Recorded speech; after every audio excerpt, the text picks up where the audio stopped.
So what is going on YouTube? I know I haven't been dropping videos in a while. I've been kind of busy since the last time you saw me.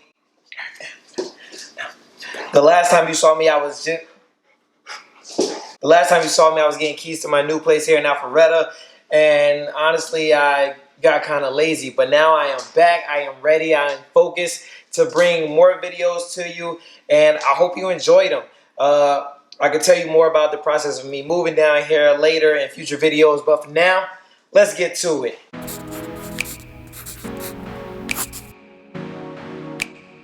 So today I want to share with you my 6 tips on how to overcome being shy and awkward. But before we get into that, make sure to subscribe to the channel. Also click the bell to be notified anytime that I upload videos. So in this journey on helping you to become a better you, our goal is to inspire, motivate, and educate. So being shy and awkward can really hold people back from expressing who they truly are. If you've never been shy or awkward, then you have no idea what I am talking about right now. But for those of you that do experience this, you understand. You understand that that anxiety can hold you back from speaking up or attending public situations, whether it's a professional situation or just a normal day-to-day situation. That's why in this video, I want to discuss the tips that I found helpful to overcome my shyness and also help others overcome their shyness and awkwardness. And when I was doing some research and talking to other people about it, one of the main things that I came across was practice. Being awkward is brutal at times. It has you missing out on fun conversations, missing out on events, just missing out on great people in general. By being awkward and shy, you avoid these situations at any cost. You avoid putting yourself in these type of situations where you feel like you got to be somebody else other than who you actually are. That's why practice is very important. Now you might be saying, well, how do I practice? So the way that you practice is by putting yourself in social environments. You don't want to miss out on these great events. Essentially, you're blocking the rest of the world out. And in doing that, you are impacting your life in a negative manner. So like I said, you do this by putting yourself in social environments. Now, some of you also might be saying, well, hey, that's easy for you to say.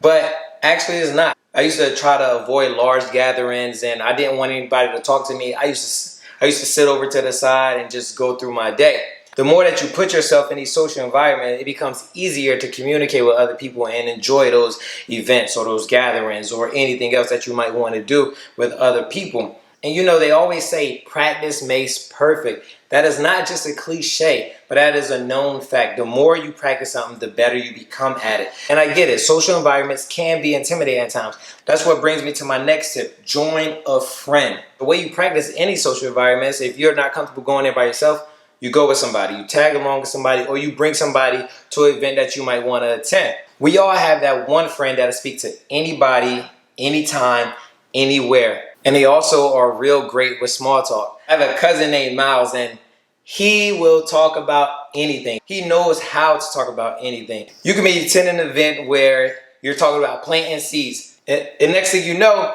he's engaging in that same conversation. And meanwhile, I'm standing there looking at him like, do you really know this stuff, or you're just making it up? But you want to tag along with people like that because that helps you break down that shyness and the awkwardness of going to events and talking to people that you're not familiar with or comfortable with. And also look at it from this way. You go to these events, you're quiet, you're shy, you're off to the side, you want to engage, but you don't know how and you're afraid to, right? So you're not having a good time at the place that you're at. By you being with that friend, they know how to include you in a conversation, or they might say key things that allows you to jump in. Also, look at it this way. When you jump in on that conversation, you might start off talking to the person you came with, but the other people around you are going to start engaging and talking to you as well, which creates a dialogue, which creates a conversation. And now you're just talking to them like you've known them for months maybe. So that helps with your confidence in these situations. The more you go out and get comfortable with talking to other people and in different environments and engaging in all type of conversations,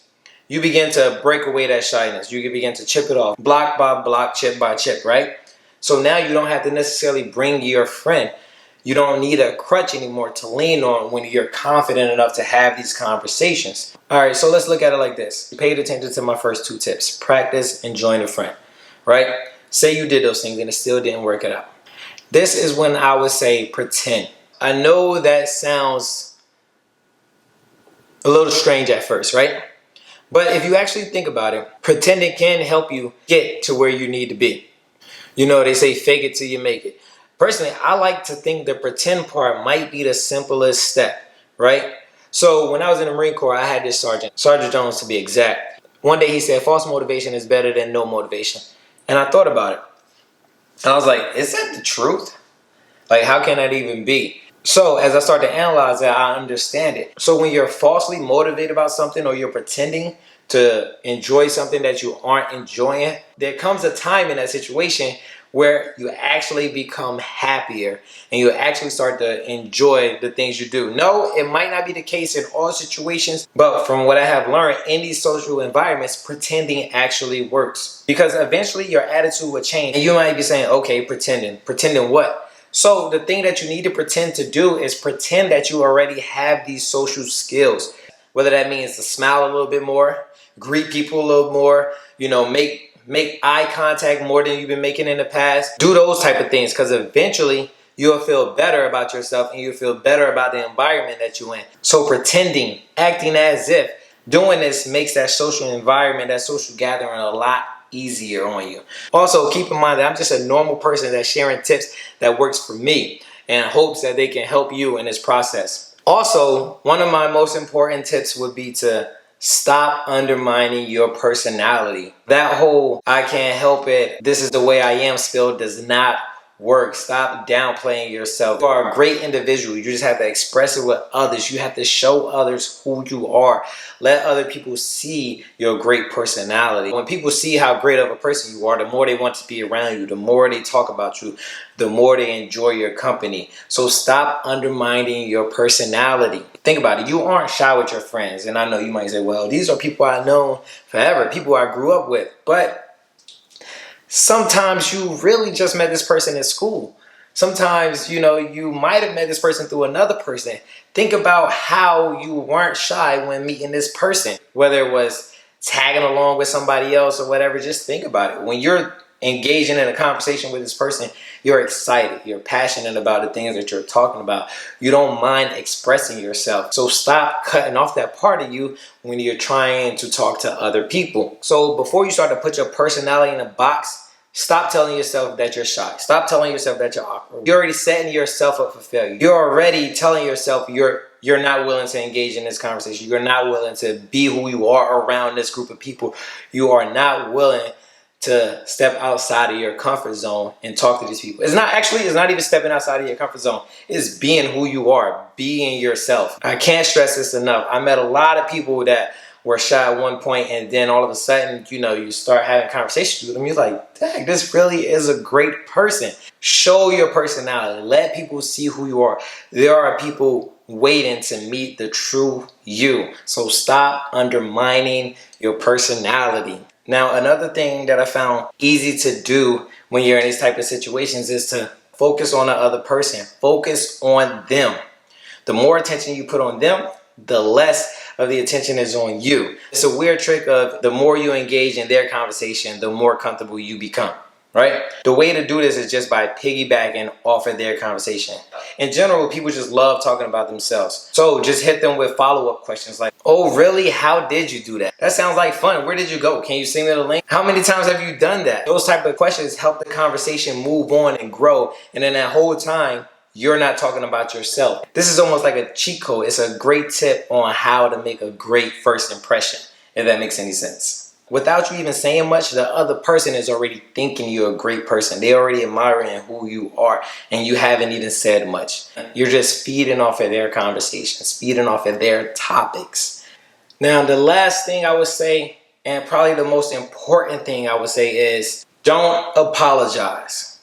Do not apologize for who you are. Just because you're quiet, just because you're shy at times, just because you may be a little awkward at times, does not make you any less of a person than the person next to you. I want you to be you. I want you to own who you are.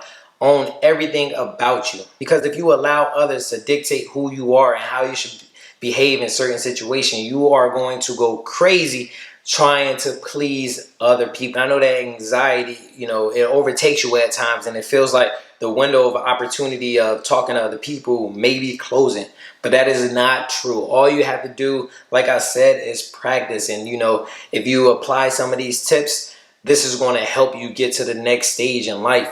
get to the not necessarily the next stage in life. This is going to help you get to the next stage in overcoming your shyness. And if anybody makes you feel like you need to apologize for being the way you are, then that person you might not want to be around. You might actually need to just cut that person off. Social anxiety does not make you a bad person. I know I keep saying it, but it's very important that I stress this to you. Don't apologize for being who you are.